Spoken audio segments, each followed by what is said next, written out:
Hey everyone, we are just at about the 6:30 time frame. Just want to make sure everyone can hear me.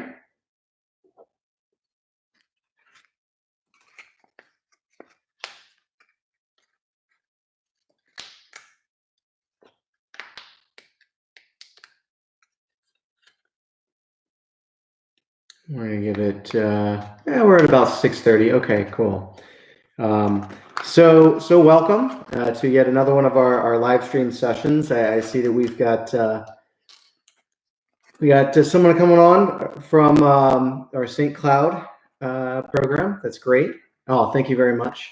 Yeah, I'm working on the Echo. It's a new office, so it's still fairly sparse, and so it's going to be a little audio isn't quite there yet, So it's an evolving situation week by week. So just mind the Echo. If something isn't clear or you guys want another explanation, just let me know. That's what we're here for. That's what these sessions are about. From time to time, you may see me look over at a phone. We got a couple people who don't have YouTube accounts, and they may send over messages and ask questions in that way as well. So this is a little bit of a different kind of, I guess, fly tying session than what we've done. Our end result is to tie what I call the Smallmouth Doritos Fly, which is this guy here. And it's one of my, hey Stu, it's one of my absolute favorite flies to fish. And I find it extremely effective. And the name comes from the fact that this flash material here is actually from a Doritos bag, which is pretty entertaining. And we'll talk about that when we get to that point as to why I chose a Doritos bag and what was behind it. But the idea about tonight is that, so this fly here, this is of my own design. And to me is an unfinished fly pattern. So it's something that's still in development. I know a lot of people have kind of talked about, I've been toying around trying to put together different materials. And so I thought we'd talk about what it's like to be designing a fly pattern. And some of the history and influences behind this fly, everything from selecting a hook all the way up through, various tweaks and things I'm unhappy about and things I really like. And so, if you guys have questions as we go on about, hey, why did you choose this or why did you choose that? It's a great opportunity to ask. And that's really what. So we're going to start with the hook itself. And so and that's the one that I'm going to tie on tonight, was just from my local Orvis shop, and it was it's a 90-34, and it was a size 2, and it was a saltwater hook. And so what I was trying to do when I made this fly, I was really trying to imitate something tied by Davey McPhail. He has a small bait fish pattern that is just this brilliant looking fly, and I said I want to tie that, except he was using pretty much nothing but European materials that I just couldn't find. And so I said, well, let's see if I can't get close. And so it started out wanting to be a little bait fish imitation for saltwater, and then morphed into this saltwater, or not saltwater, smallmouth, small creek fly that just is, I think, brilliant in slow, clear water. And so that's why I originally went with this size 2 saltwater hook, and I'm going to take the barb off. These debarb pliers are going to come in handy here in a little bit as we get later on in the fly, but I always use those instead of my vise to take the barbs off. So to give you an idea, though, it hasn't always just been, well, that's the hook. I've played around with the Gamakatsu B10S. I played around with it because it's easy to find. It's in almost every fly shop. I like the gap on the B10S, and it's very close to this saltwater hook. And then obviously it's not stainless steel. And stainless is really nice because obviously it's never going to rust. But it's also something that I'm a little bit concerned about, right? Because stainless steel, if I lose it, especially in freshwater, it's going to be around an awful lot longer in the environment versus, other types of hooks that'll degrade more readily over time. Plus, they're a little bit more expensive too. But one of the reasons why I haven't gone with the B10S and have stayed with more of the saltwater style hook is because this is heavier. And so this fly is tied weightless. There's a couple additions in the fly that add weight, specifically around the head, but the hook is a lot of the weight and helps keel the fly. I noticed that when I use a lighter hook with a lighter wire, like a B10S, then this fly just doesn't perform in the same way. So that's one of the elements of a fly design is how do I orient the fly in the water the way I want, and what elements of this fly are going to do that orientation for me. And so, you know, that's where having a slightly heavier gauge or wire gauge of a hook for a weightless fly can give me that. So, yeah, Jeff gave another series of hook. Stu, I'm hopefully internet connection is going well. Sorry to hear that you're having some buffering issues. This is also being recorded, so you know you can watch it again after we finish. So the other hook I'm looking at now is made by Firehole. One of the reasons why I'm looking at it is a, see if I can open it. Let's see here. Come on.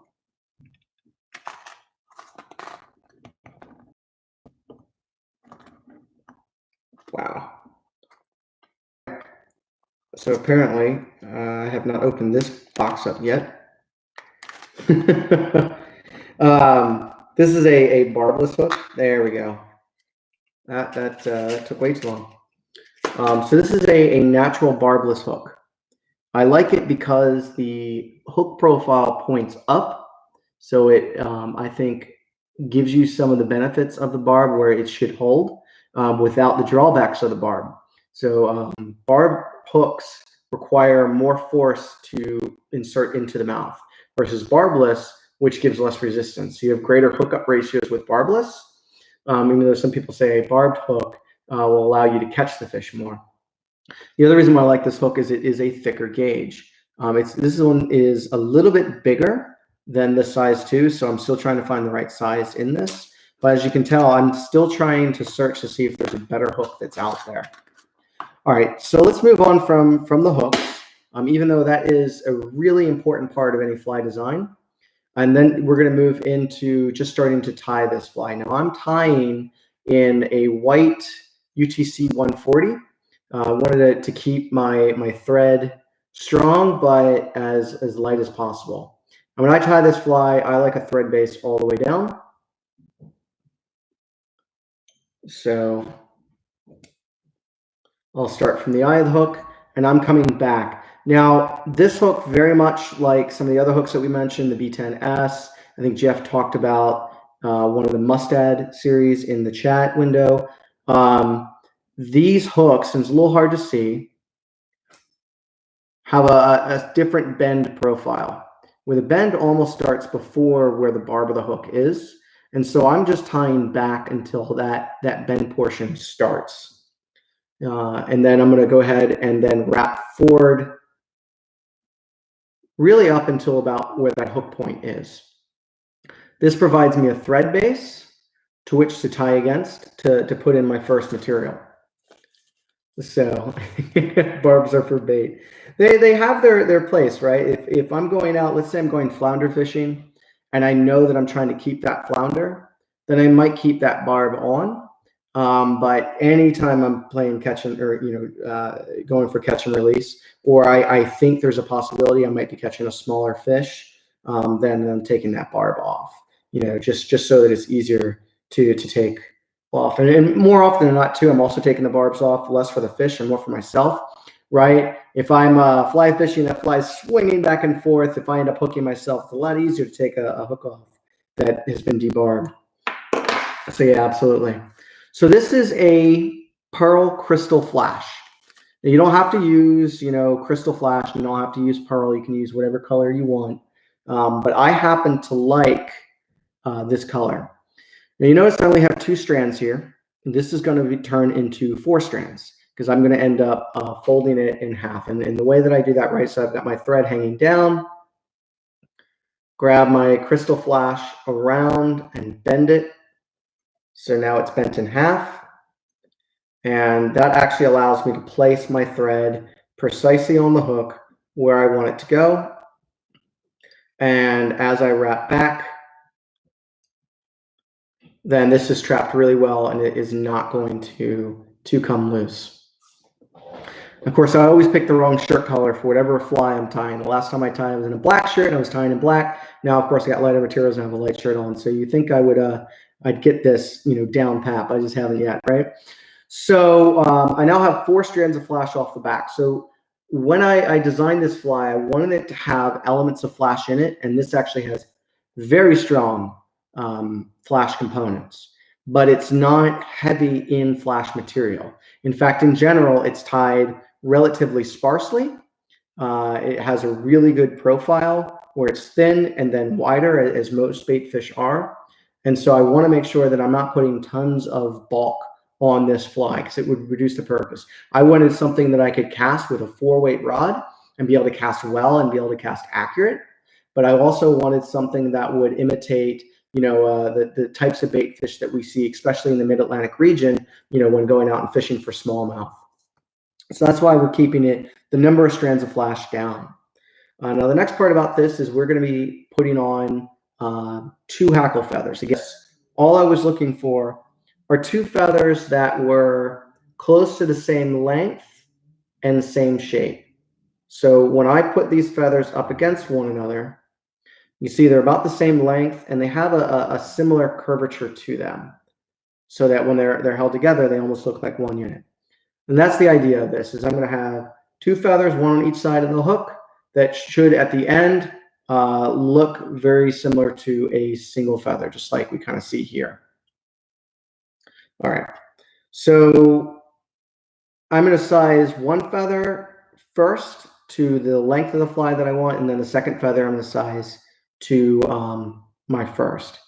And typically what I'm doing is maybe about 2 hook shank lengths, right? So this is pretty standard for most of our flies. We'll put it up against the shank, say, okay, well, that's 1 length, come back to our tie-in point, say, yep, there's my second length, and now I have the length of tail material. I'm going to go ahead and strip our feather back,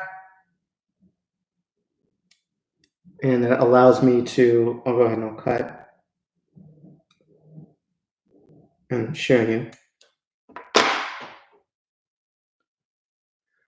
Right, so very standard, like most things we've done, and you can see is there's a little bit of the barbs still left on this feather. I didn't strip it clean. That gives me a tie-in point for my feather. So the next thing that I'm going to do is just put this feather up against my second so that I get the length, the exact same, and that way those 2 feathers really match up well. And so I'll just go ahead and just cut these 2 feathers while they're together. And I'll even cut my barb, my little comb, while they're together as well, so that my tie-in points are also the same length. Okay, so at this point, I still had my thread in the back of the fly. I'm going to advance my thread and lay down a little bit of a heavy base of thread. So that's a nice tie-in point. And this next part I think is critical, and this is true if I'm tying a deceiver or any real fly where the feathers are coming off the back, is I'm actually going to take my debarb pliers and I'm going to come in and I'm going to flatten this thread as much as I can. And this is going to give me a better tie-in point. Again, I'm trying to turn what is a round object into a flat object so that when I tie my feathers on, I get an effect where they're nice and wide and straight, and yet when I turn the hook, they're still laying in a direction where they're nice and flat and gives me that slim profile. And this takes a little bit of getting used to, a little bit of trial and error, but it's worth practicing. By the way, if you don't have debarb pliers, and I know I've given this tip before, regular scissors usually have a nice flat section, so you can always come in with those and then try to mash down that material as well. So I'm going to go ahead and lay my feather down. Now, when I tie in my tails, I actually will only tie in the very, very tip of the feather. So I have not come back with my material yet. I've only tied in the very tip. At this point, I'm going to go ahead and bring in my second feather and line it up. And notice that this feather has a natural curvature. I'm matching this curve with the existing feather. That way they lay in the same curvature together. So go ahead and place this on, and holding these two feathers kind of together, I'm going to do another series of wraps just up at the very front. And I'm doing this with a little bit of tension. So this allows me to go in and see whether or not these feathers are going to try to roll on me, which you see here, they're rolling a little bit. So I can go ahead and back off slightly and try to readjust and try to see if I can get them to lay a little bit better. And that one feather is not cooperating. Normally, this really doesn't matter too much. So for deceivers and things like that, there's enough other bulk in the material that if the feather curves to the side a bit, it won't mess with the overall swimmability of the fly. But because we're tying this so sparse, especially in the back, so a traditional deceiver, which this definitely has elements of, and was an influence in this pattern, has bucktail off the back. You notice we did not put any bucktail. That bucktail helps stabilize the tail. So because I don't have that element in this fly, I am trying to make sure that these feathers are a little straighter. Okay, so I'm pretty happy with where these are. Because I've only tied in the tips, now what I can do is with less pressure, I can come towards the back. And I'm not cranking down on these flies terribly hard here. And then as I come forward, I'm going to put successively more and more pressure. That still results in these tails being tied in tightly, but I'm not cranking down at a critical part. If you crank down on a fly right back here, you can really mess with how these feathers lay, and they can start, rolling a lot more on you or getting bent out of shape.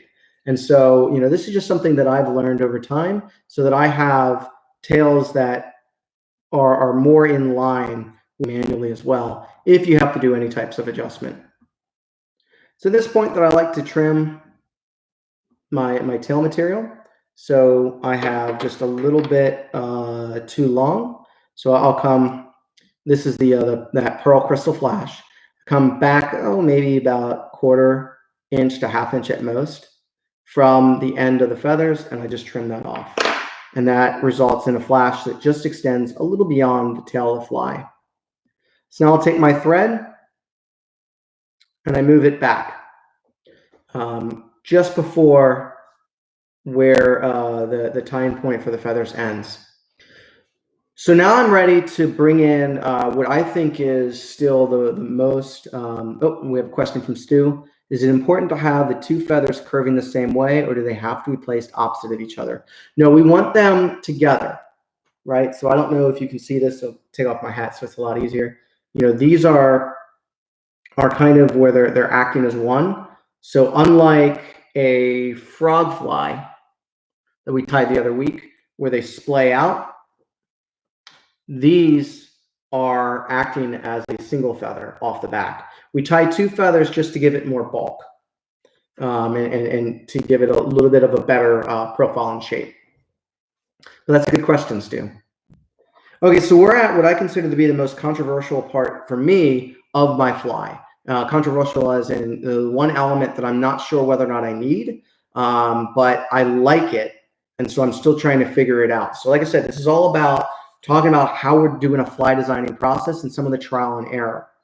So the body of this fly, I actually add bulk to by using a pearl kind of a prism flash or dubbing.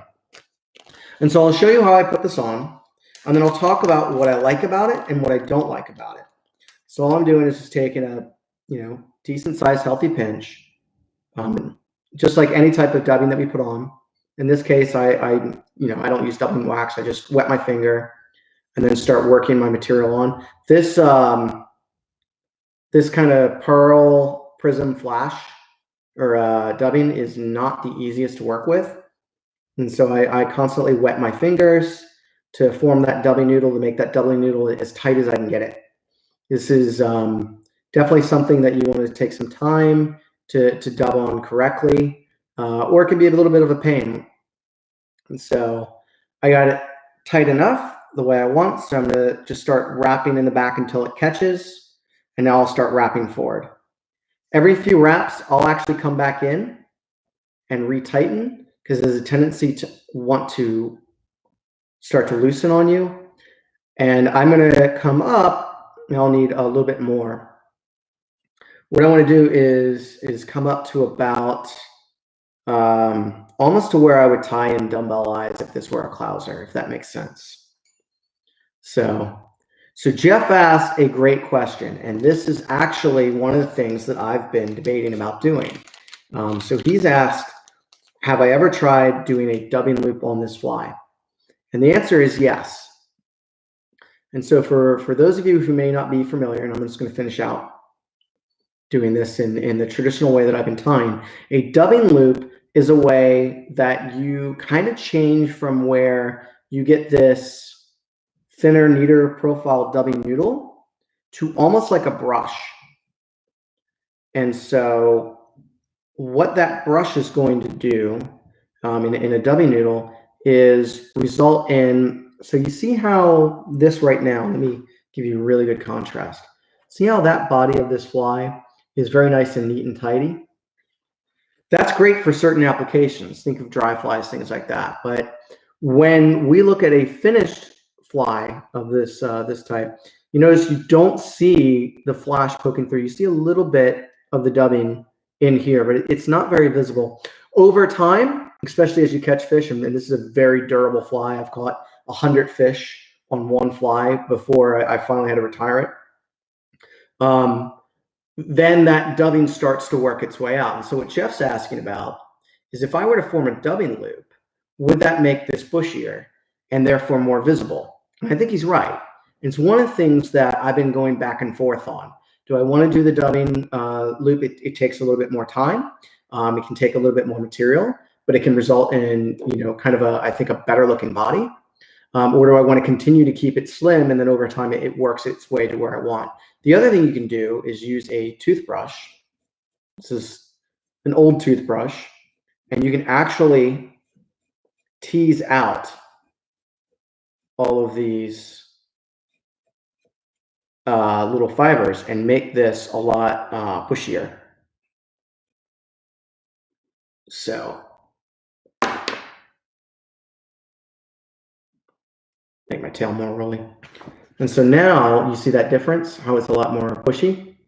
That would be even thicker in that if I were to go ahead and have done that dubbing loop, which I just haven't done in this case.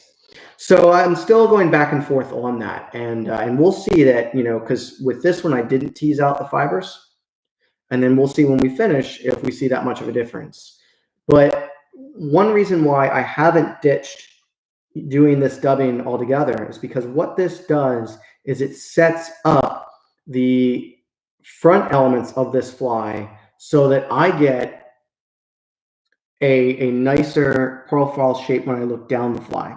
So you see how when I look down this fly, how it almost has a little bit of a thickness in the center? That's because of this dubbing element here.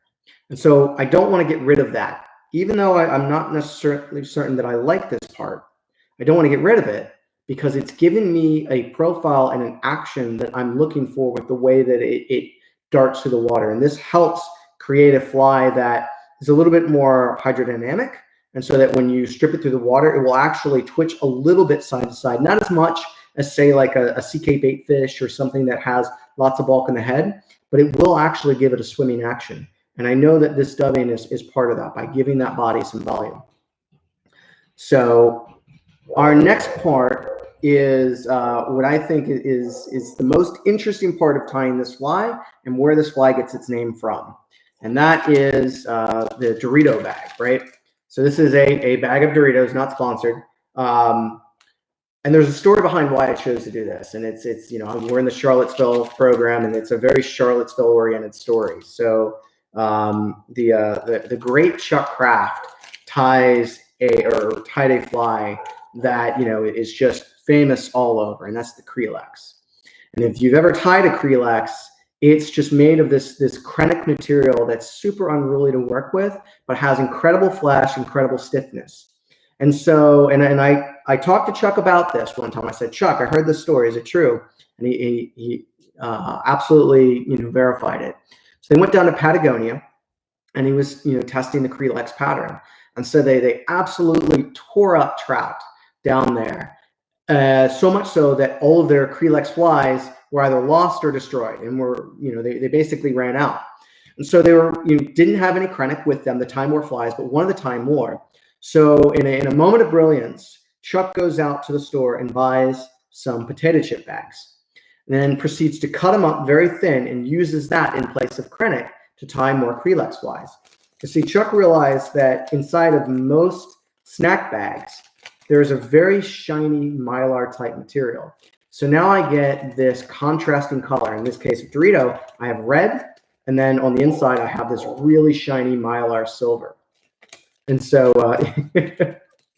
so yeah, no, I would not complain about free Doritos either if they suddenly chose to sponsor. So that's why I went ahead and I chose that material. So the original fly, again, this was trying to imitate something I saw from David McPhail. He had this really beautiful Mylar flash that was semi-transparent. I just don't have anything like it. I've never seen anything like it. Again, it's a special European material. But I realized that if I cut a Doritos bag into a very thin strip, then I can create this flash on the side of the fly that's very unique and will give a real strong, almost gill flash. So if you've ever seen a minnow in the water, if it's swimming towards you, it's real hard to see. But the moment that it flashes off to the side, you see that sharp shine that just almost just runs like a lightning rod through the water column. Well, this fly gives a very similar imitation. And it's because of using a solid flash material that is so reflective. So again, all I did on the Doritos bag, and you can see where I've cut a whole bunch of them, is I've just picked apart where it's a solid red and just cut a strip out of it. And the strip width is about the same width as where it almost just covers fully all of this, this dubbing material. And so the next part about it is I'm going to cut a sharp point. I don't know what that is, maybe 20 degrees or so. And then I'm going to bring this back along this fly to where, and I'm usually looking at it, so I'm going to need to look at it, to where that end of that bottom part of that that ramp, or that point, is at just past where that tie-in point is for my feather.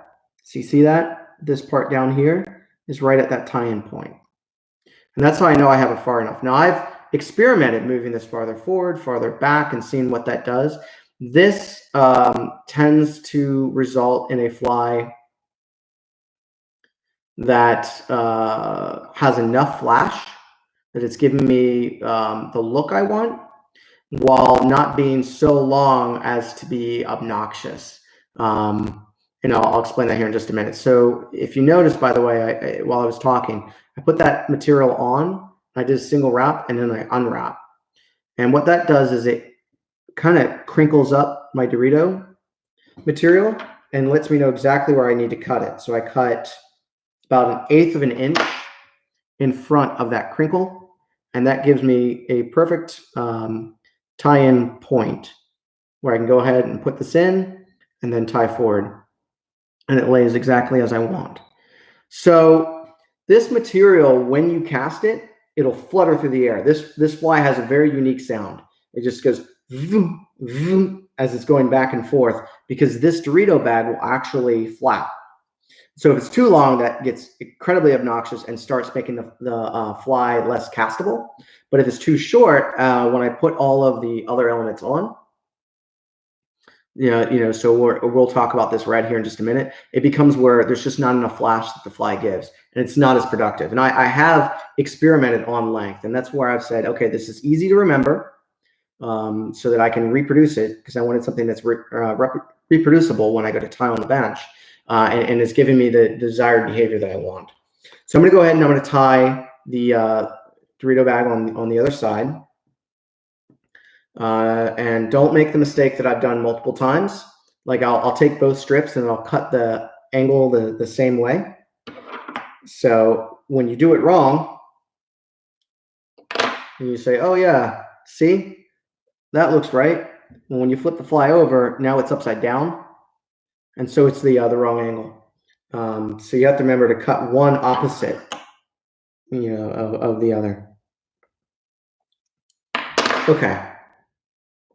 So now it's cut correctly. You see where the red side's showing, and so when I tie on the opposite side away from you, and obviously you guys can't see this. So I'm going to go ahead, do that first wrap, just to mark that material. So now it's marked. Cut about 1/8 of an inch in front of it, so I know I have plenty of room to tie it in. Lay it back down and tie in my Doritos bag.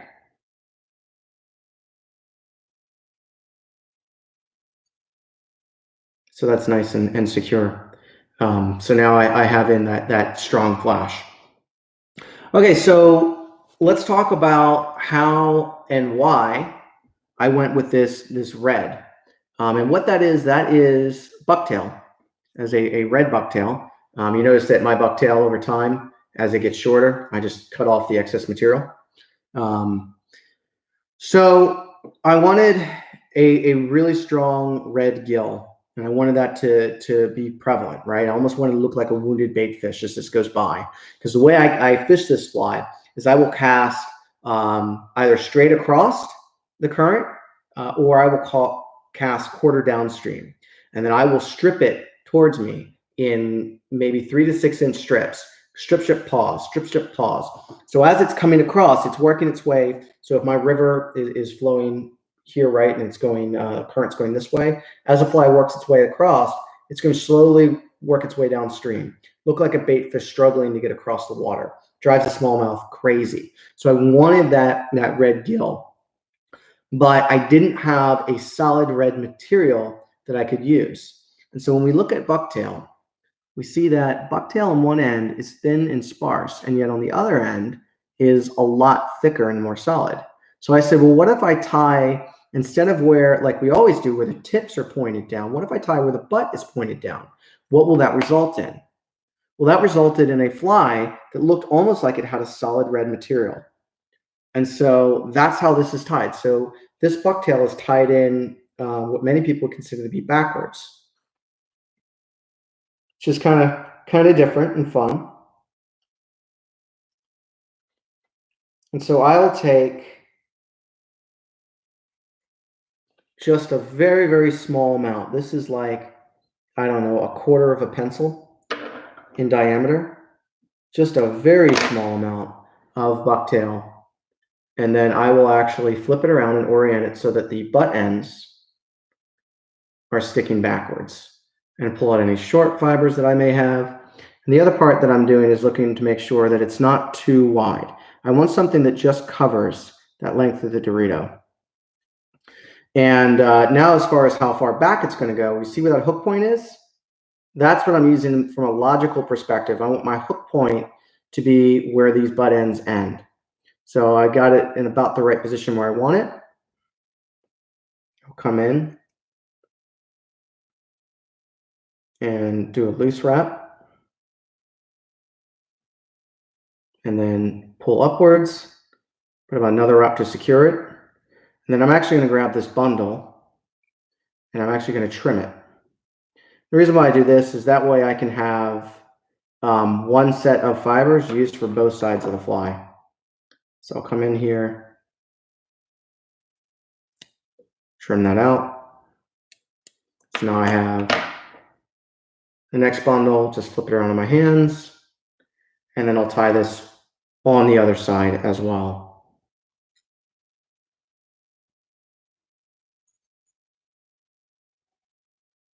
and put a couple wraps in, and then I'll trim this one out. And I'll go ahead and secure these in place.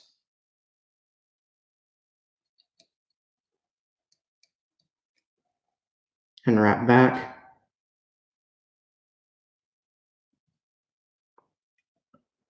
All right, so some of these are a little longer than others. If I wanted to trim this up, it's pretty simple. Just bring your scissors in and give it a nice straight haircut. This makes a more uniform look. And I try to make sure that both sides of this fly are the same all the way around. Just trim underneath here. If you need to do any adjustments, if anything rolled on you, now's the time, before we move on to that next material. But now we have that red gill flash in place. So I'm going to go ahead and bring my thread back and bring it up. Yeah, it's right back here. So I am now ready to start to tie in my underbelly, and then also working. So I'm going to tie the belly of this fly first, and then I'm going to finish with the top of the fly. And so for that, we're going to use a white bucktail. And so we're going to only use this bucktail, and yet we're going to use two colors from it. So this is another interesting thing about this fly. We're going to tie with this brown material on top, and then we're going to tie with the actual traditional one we always tie with the white for the bottom. And the reason for that is, again, I was looking at this European material, and it was a very special type of fur, and I forget what it is now. And the way that it laid and the way that it flowed was different than anything that I had. I said, well, wait a second.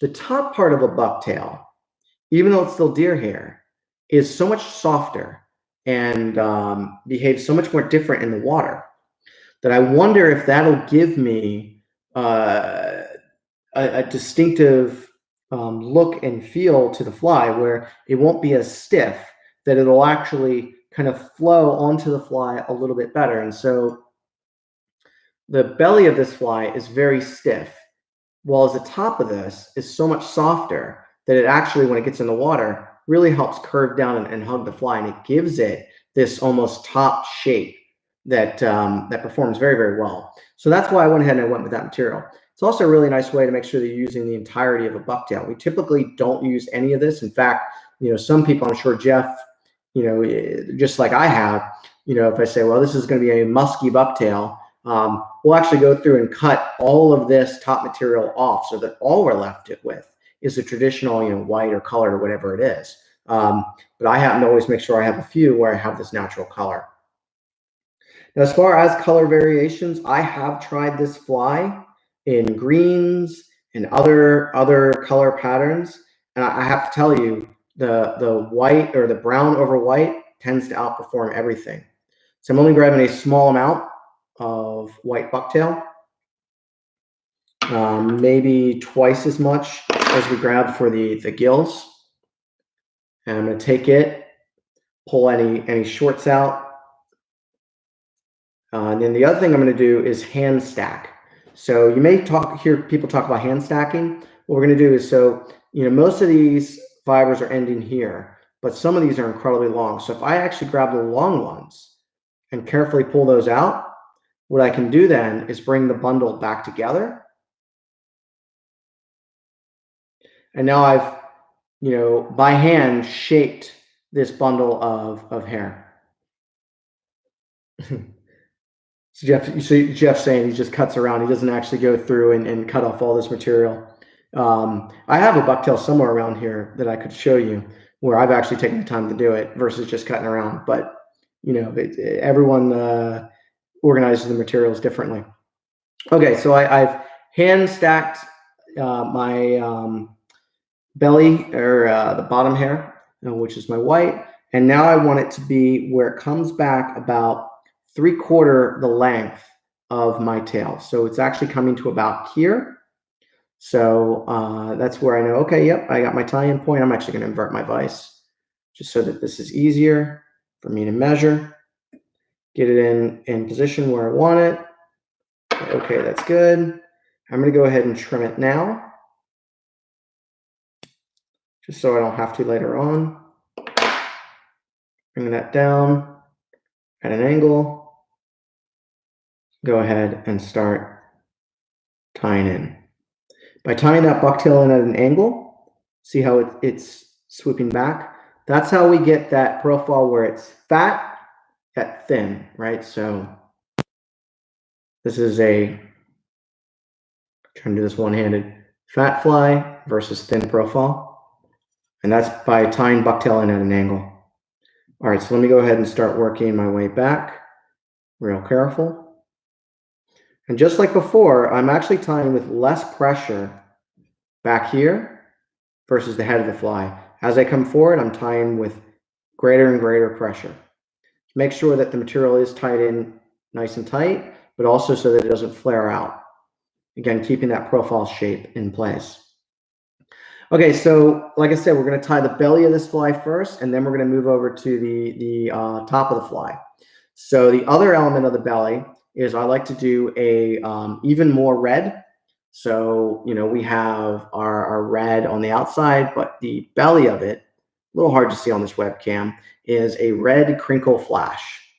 I'm not sure that it's necessary because there's so much red on this fly, but I have to tell you that I love the look of it. And I think it fishes better, probably because I have a tendency to put it on the hook or the end of a leader more. So I'm going to take 2 strands of crinkle flash, put them together. I'm going to fold them over my finger. Let's create this little loop. I'm going to go ahead and I'm going to cut that. And I'm going to do same thing again, where I'm going to go ahead and fold it over. But on the second folder, I'm going to do that over the thread. So this is kind of before like what we did with the tail, where I fold it over the thread. I can actually control where that bottom goes on, place it down. I try to place towards the middle, not all the way up by the hook eye, just because this is going to create a little bit of a thread bump when we tie it in this way. And then just work my thread back and then work my thread forward all the way up to that hook eye. So that created from 2 strands, the equivalent, I think it's about 8 or so. I'm going to actually come back to where the hook point is and cut that there.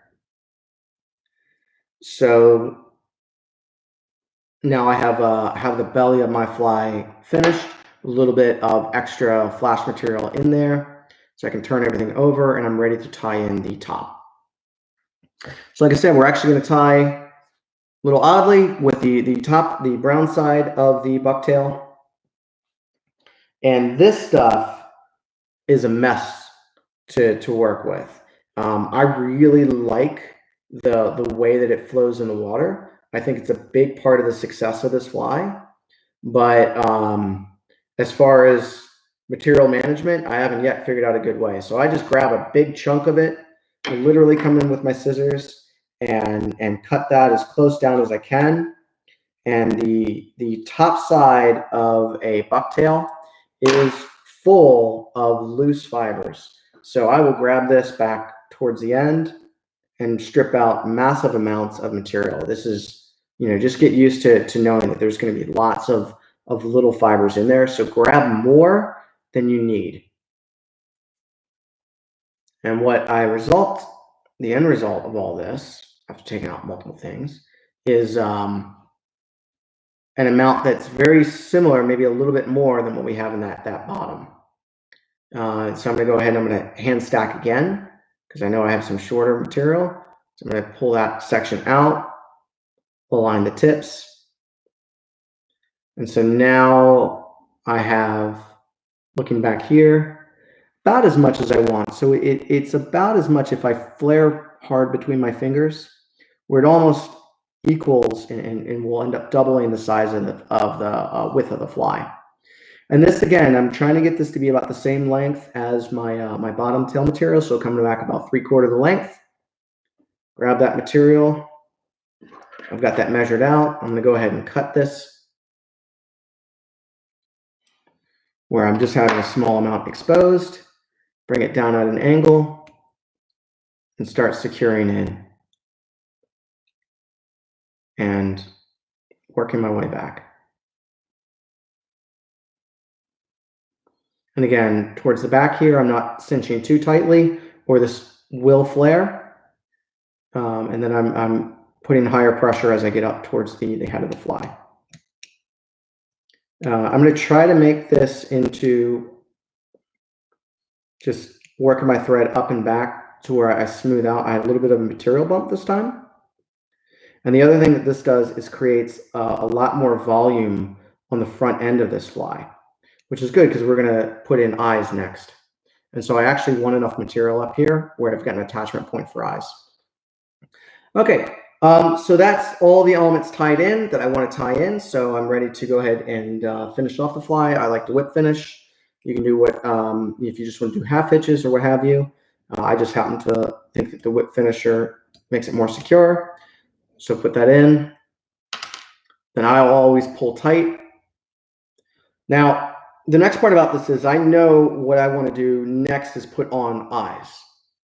But just like when I put in the tail, I have a situation where I have round thread where, you know, it's been rounded around the hook, but I want to try to put on something that's flat. And that could be very difficult. So while still keeping the thread attached, I'll come back in with those debar pliers, or again, you could use your standard scissors, and I'll actually flatten out the thread on the head. What this does is create a very nice flat spot to attach those eyes. It makes putting the eyes on so much easier. It makes the eyes sit so much better. It's a relatively simple thing to do, but it's, I think, often overlooked by people. The other reason why I haven't cut the thread off yet is that when you actually flatten that thread out, you can undo your last whip finish if you're not careful. So by keeping that on, I can go back in and pull it tight again and make sure that knot is good and secure. And now I'll go ahead and I'll cut my thread off. So I now have this very nice white head. And I want to go ahead and I want to put eyes on. But before I put on the eyes, I actually want to start changing the profile color of this fly. And to do that, what I'll do is I'll actually come in with a Sharpie and I'll just recolor the top of the fly.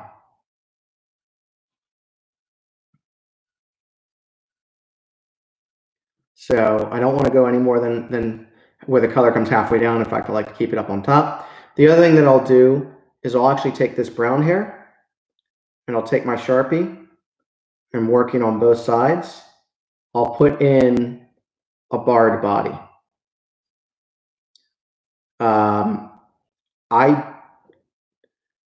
I know it'll catch fish without those bars in it because, you know, I've not put it in and tried it, but I tend to find more success when I've put that color into it. However, oddly enough, and I've tried this, if I use a grizzly hackle for the tail, I catch less fish. So having a solid white tail tends to catch more as I've experimented than using a grizzly hackle on the tail. And then using this kind of barred, almost, you know, imitation grizzly style on the back tends to catch more fish than leaving that plain.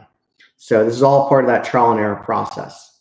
Okay, so now I have a fly that's got a nice dark profile on top, a nice light profile on the bottom, which is very imitative of bait fish. And I'm ready to go ahead and put on the eyes. By the way, if you don't have eyes or you don't feel like dealing with eyes, you can, like, I would recommend just putting on some type of head cement or something to protect these thread wraps and fish it in this way.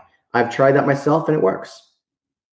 But for me, I think this fly comes together so much more if you go ahead and you take the time and you put a finished head on it with some eyes. And you notice there's so much flash in this fly just from the lights that I have up for this live tying.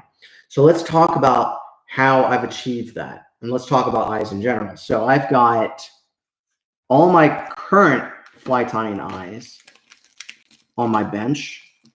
And this will be fun for some people. And Jeff's probably like, yeah, that's only about half what I have. So these are all my eyes, right? So lots of different types and variations. Some frog eyes, some regular sticker eyes. What I have found for this small bait fish is using, and these are Mirage eyes, but it doesn't matter about the specific brand. What I found, and this is a 1/8 inch diameter, I find that gives me the right size for what I'm looking for. But the most important element of these, and it's going to be hard to pick up on the webcam, is that they have a reflective backing behind the eye. So the eye is fairly transparent, except for a dark center, and it has a reflective material at the back. So the eyes have depth, but reflectivity. And so that's what I eventually found and really like. That's what results in a pattern that has so much flash in that head of that fly. And that eye shine, again, really imitates that bait fish suddenly panicking. And you'll watch the smallmouth suddenly come out and just start circling the fly. It almost triggers that predatory instinct. And so to put these on, it's pretty simple. They come in a little pack, and you just peel off. Some people use their bodkin to put it on. I'm going to try to use my finger to get it in place. And because my thread is a little bit flatter, that's a little bit easier to get where I want it. I'm going to go ahead and do the same for the other side. Typically, this is where I knock off the first eye by trying to put on the second eye. And I'm going to see if I can get away with it. All right. So I'm also going to look down the fly to make sure that those eyes are even and that they're oriented correctly. And that actually, I did a pretty good job on that one.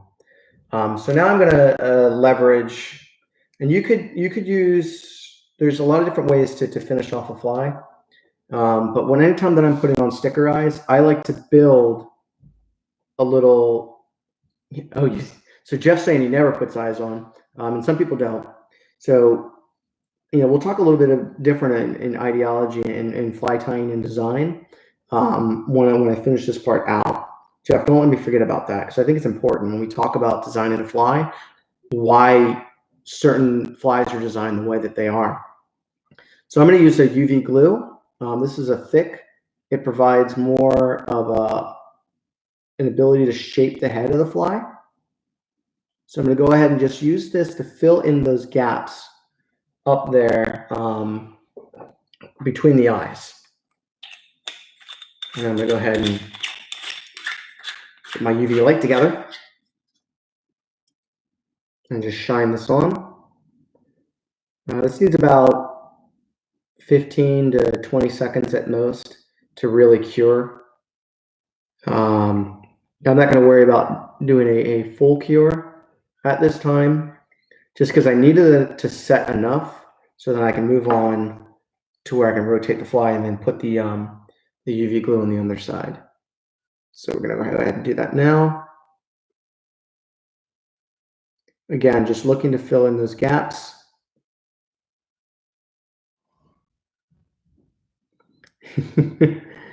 Yeah, we're trying to figure out how to get this fly sponsored by Doritos, right? So then lots of free Doritos can come. I always like that when I'm running low, I'll just tell my wife, hey, I've got to go get Doritos so I can tie flies. It seems like a legitimate excuse to have to go buy snacks. So, all right, I've got the material, or I've got the UV glue on the bottom. So I'm going to go ahead and hold this in, 10, 15 seconds. And then I'll go ahead, now that I've got the UV glue on the top and the bottom, which fills in those gaps created by the eyes, because the eyes will stick above and below the thread a little bit. I'm just going to go ahead and rotate the fly. I'm just looking for any major gaps that there might be. If I missed anything, and I missed one small section up here in the front. So I'm just going to come back in and just fill that in. Notice I haven't put a heavy amount of material on, just a small amount. Okay, so I have that in place. I'll go ahead and finish that up.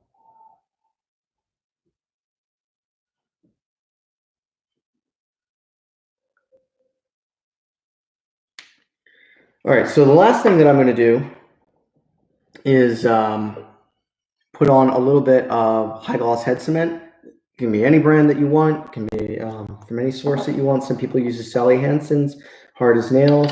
I've used that before. I find that Sally Hansen's will react with Sharpie markers. So if I have it put on UV glue or first, it would actually eat away and kind of start to smear it. So I don't like to use Sally Hansen's. But I know many people do and they love it. But the reason why I put this on is that the UV glue, no matter how good my light is, it always leaves it where it's a little bit tacky. Now, if I were to put this fly out in the sun, that tackiness goes away. The sun has a higher range of wavelengths of UV light, right? It basically runs across the entire spectrum of UV. And that allows me to, or that allows that glue to cure more fully. The UV light is limited to certain bands. I don't have the, I'm tying with Loon. I don't have a Loon specific light. I just have like a cheap, hey, go into a hotel and see if it's crazy light. And it works. And putting on a little bit of the high gloss is perfect. Yeah, Jeff's talking about the history of UV glue. When it first came out, it was really tacky. Modern UV glue is so much better than it was in the past. And that's a good point. This high gloss head cement removes the tackiness. After this dries, this is ready to go in my fly box. It isn't going to stick to anything. And it protects it a little bit more, makes that UV glue that much harder. The other thing that it does is it provides it with an even shinier surface, right? So this one that's fully cured, you can really see how much light reflectivity that has. And to me, that makes that fly that much better. So I promised you to talk about the difference between the way that Jeff ties and the way that I tie. So I am not a fly fishing guide. I'm only going to tie, I'll have like 6 of any one pattern in my box of a certain size at most. And so what I'm going to do for me is I'll take the time to tie a fly that might take me. So if I wasn't doing all this talking, I can usually tie this fly in somewhere between 20 and 30 minutes. And that's fine for me because, in one night I can have enough for a fly box, no problem. And then I won't have to worry about tying that fly anymore. The same thing when I go ahead and I take the time to tie in a frog, a deer hair frog, right? This fly, it took every bit of an hour and a half to tie. And that's, if I were a guide and I have a client who's going to lose a dozen or more flies, I simply don't have the time every night to put that much effort into tying my flies. Basically at that point, I'm working for free. And so guide flies, think of, I think the penultimate for me, guide fly is the Clouser minnow, right? It's put bucktail on top and bottom with dumbbell eyes, wrap it up, maybe use a little bit of head cement to secure it or not, and you're done, move on. Fly takes you less than 5 minutes. In an hour, I can crank out all the flies that I'm going to need for that next day. That's a guide fly. They're tied to be very effective. They're tied to use very little material, and they're tied to be, they're created to be tied very quickly. And they are phenomenal. When they strip down the elements of fly to their bare bones and are incredibly effective. Now, some of the other fly patterns that are out there, this being one of those, is a little bit more time consuming because I'm trying to better imitate either a type of an effect that's going to drive a predator to be more reactive. In this case, really trying to make that gill flash from a panicking bait fish that's going to cause that fight or flight instinct in a predator like a smallmouth bass to say, oh, I need to eat that. That thing's fleeing. That thing is injured. I need to chase it. So I'm taking the extra time to put those elements in. It doesn't mean that that's required, right? If we tied a Clouser minnow, they're very effective. It might be the most effective, not only fly, but artificial lure in the world, right? It's known to have taken more than 160 different species of fish.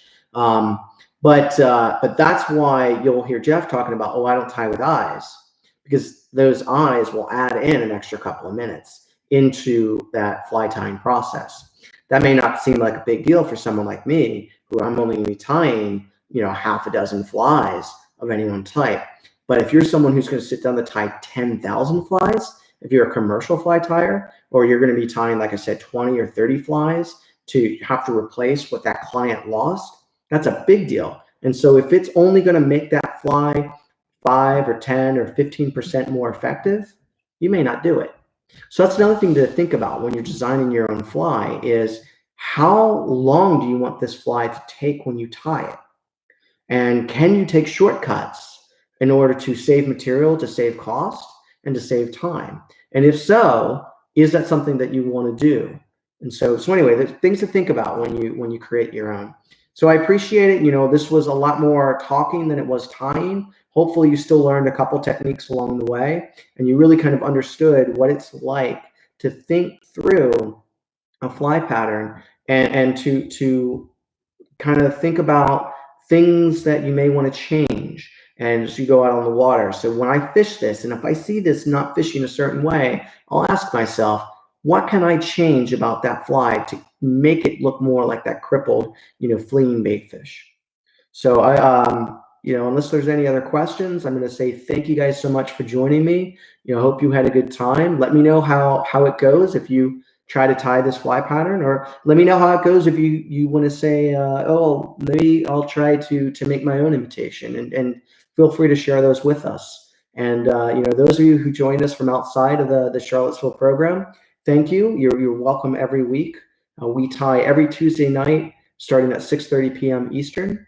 So thank you, and have a nice night.